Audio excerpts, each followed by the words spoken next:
It's good to see you all this morning on this All Saints Sunday, very special time in the life of the church.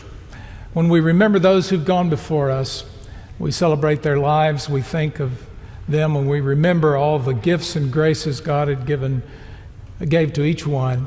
And as we are in worship, we have them on our hearts and minds, and we'll remember them in a special moment in a few minutes.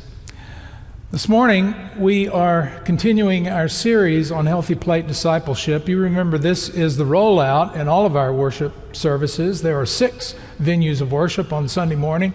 In each one of those, we are rolling out the Healthy Plate Discipleship program. It's not just a series of sermons. It's not just an emphasis in worship, but rather, as you know, this is a framework for us all to measure our discipleship, to pay closer attention to our discipleship, to make sure that we have on our plate some of everything, of all the good stuff, the 6 aspects of discipleship that we are lifting up and that are part of this program. Learning and praying and giving and serving and worshiping, and what we're calling play, which is community and being together and enjoying one another. And so we continue that series today with worship, something that disciples have done from the very beginning. We see it in that text we heard a moment ago from Acts, that the earliest church went to the temple every day. They all were in Jerusalem at that time, and they went to homes as well, and they worshiped there. And as the church grew and as it went out from Jerusalem, and they worshiped in homes, and then eventually they would begin to build structures set aside for the special purpose of worship. But from the very beginning, the disciples worship. They were worshiping already. They were going to the temple already. Jesus went to the temple. Jesus went to the synagogue. And those who follow him, we all worship as well. This morning, our text that we're focusing on is from Isaiah. And to set the stage for that, let me remind us that we think about the events that happen in our lives often in relationship to other major events.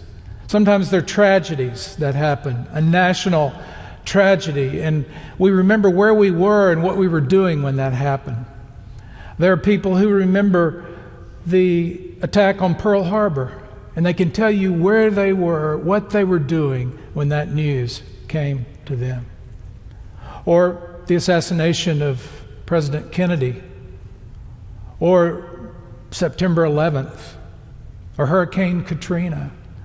In all these instances, we know what we were doing and where we were when those events were unfolding or when we first heard about them. And we can speak in terms of those events. Yes, that was right after 9/11 that such and such happened. Or I remember that. It was the day before Hurricane Katrina hit. Whatever it is, we remember what happens in relation to those tragic events and in personal tragedies as well. This morning in this room, as we gather on this All Saints Sunday, there are those of us in the room that will say of this year, yes, that was the year that so-and-so died. Or it was the week after, or it was the week before. We can remember the time when the diagnosis came or when we heard about the accident. And we sort of peg that time, and it stands out in our minds. That's true of good events as well. It's true of celebrations as well, whether they're on a national scale or a personal scale. We might say, I remember that was the year the Berlin Wall came down. Or that was the summer that the first step was taken on the moon. And we just peg the event according to that. This year, people will say of this year, that was the year the Cubs won the World Series. By the way, isn't it odd that now we have to say, you know, the Cubs haven't won the World Series since Wednesday. Strange. Don't quite know what to do with ourselves, but we will remember this year for that reason, won't we? And it's true of personal events as well. That was the year our second daughter was born. That was the year we married.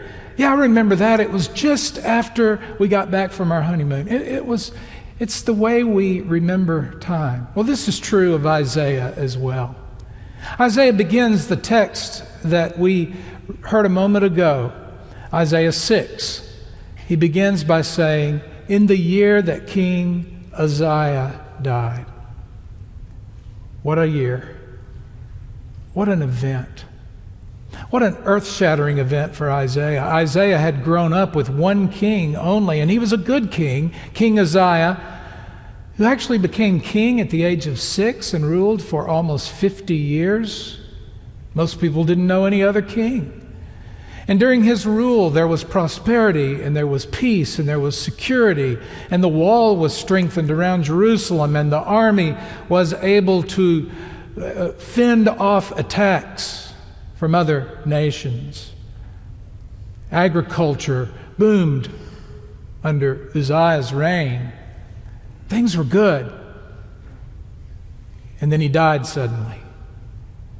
And so Isaiah is saying, I remember it. It was the year King Uzziah died, and I went to the temple. We do that. Remember the Sunday after 9/11? The churches were full.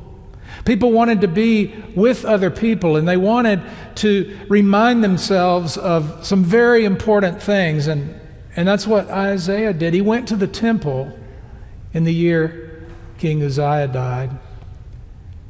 And he had this mystical experience, one that really probably goes beyond his words to describe, and so he uses the language of dream and vision. It's a strange passage, really, because he says that he saw the Lord high and lifted up, and the train of his robe filled the whole temple. And this is a powerful vision, and as that vision unfolds, we realize that he experiences this vision with all of his senses, with his hearing and his sight and his touch and his smell and even probably his taste.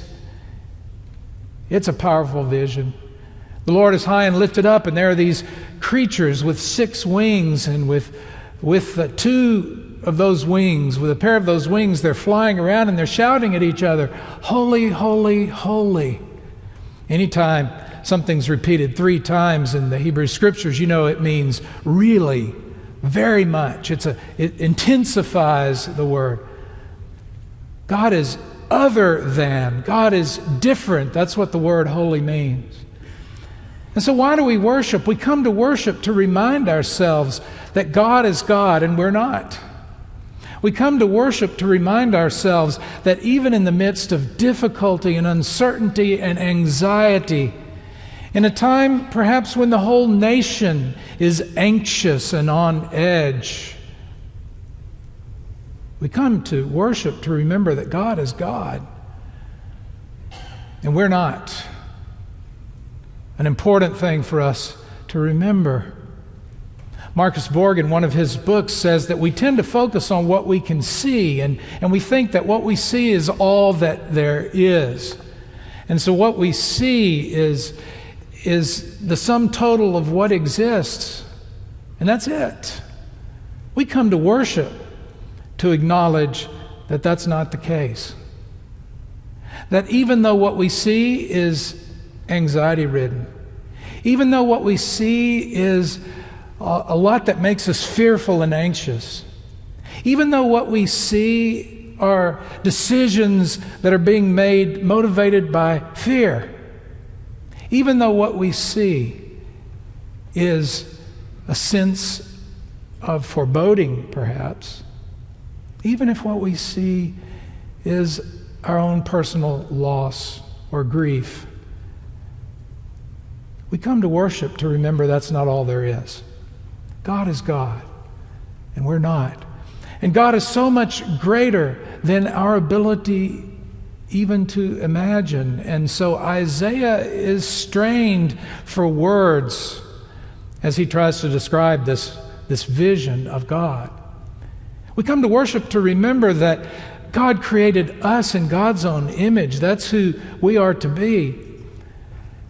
And we're not to create God in our image and make God manageable and small enough so that God fits our mold. Augustine, it is said, one day walked along the shoreline and saw a little boy with a clay pot. He was going into the water, and he was getting a bucket of water and bringing it back and pouring it into a little hole, and going back and getting a bucket of water and pouring it into the hole. And Augustine watched him do this and said, "What are you doing?" And he said, "I'm putting the ocean in this hole." And Augustine, at that moment, said, "That's what I've been trying to do with God. Trying to put the vastness of who God is, the greatness of God, the width and the depth of God into this mind. And it can't really be done." We come to worship to remember that, the greatness, the awesomeness of God.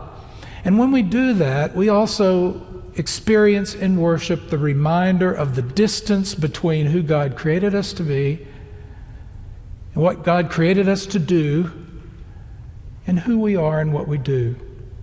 Between the words that we're called to speak and the ones that we in fact speak. That happens in worship as well. That gap, that distance is here as we gather to worship. We acknowledge it in our prayers of confession.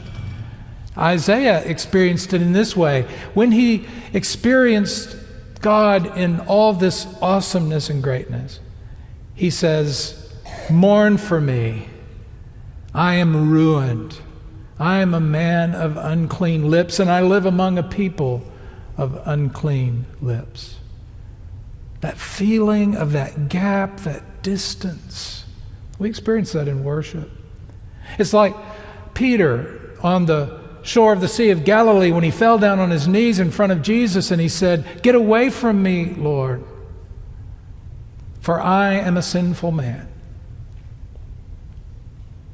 But the story doesn't end there. It didn't end there for Simon Peter. It doesn't end there for Isaiah, nor does it for us. Because in worship, we remember the grace and the love of God.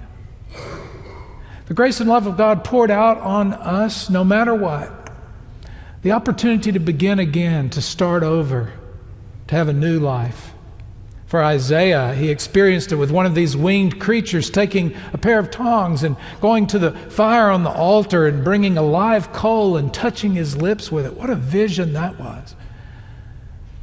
And then the word saying, "Your sin is removed, your guilt is taken away," as this touches your lips. Simon Peter, kneeling before Jesus saying, "Get away from me. You shouldn't even be in my presence." Jesus said, No, it's not like that at all. What he says is, "Get up and come and follow me. Be with me. Spend time with me. Know the grace and love of God." That's what we remember in worship. When we come to worship, that's what we celebrate. And that's why we gather together in this place. The grace and the love, the mercy of God. And then there's always the call. We hear this good news, but what are we going to do about it? We hear God's call in our lives, and then what? Isaiah heard the voice of the Lord in his vision saying, "Who will go for us? Whom shall I send?" That's the question always. Where will we go and what will we do? We ask it every Sunday. It's the call of God on our lives to follow Jesus and to be who God calls us to be, and to do what God calls us to do, and to live in confidence and trust as we go from this place. Isaiah answers, "I'm here, send me. I'm here, send me." The Hebrew word that is translated "I'm here" is just one word, and it's hard to translate it in one word in the English. How would we do that? There is one translation that gives it a try, and they translate the word "ready." "Ready, send me. Ready, send me." That's Isaiah's response. It's to be our response. We come together to worship in order to go from this place to serve. As Zan Holmes once said, worship is a come and go affair. We come together in order to go to be God's people in the world. This morning, on this All Saints Sunday, we remember those who have gone before us. We remember those who have said, "Here I am, send me." We remember those with whom we worshiped. When we gathered together, we acknowledged that God is God. We remember those with whom we worshiped. When we gathered, we knew that there was a gap between who God calls us to be and who we have been, but we also knew the amazing love and grace of God that gives us forgiveness and a new beginning and a new start. We experienced that with these friends, these saints, these who have gone before us. We go from this place also embracing the good news. The good news that God is with us. We are not alone in life, in death, and life beyond death. We come together to worship, to remember and celebrate that. Amen.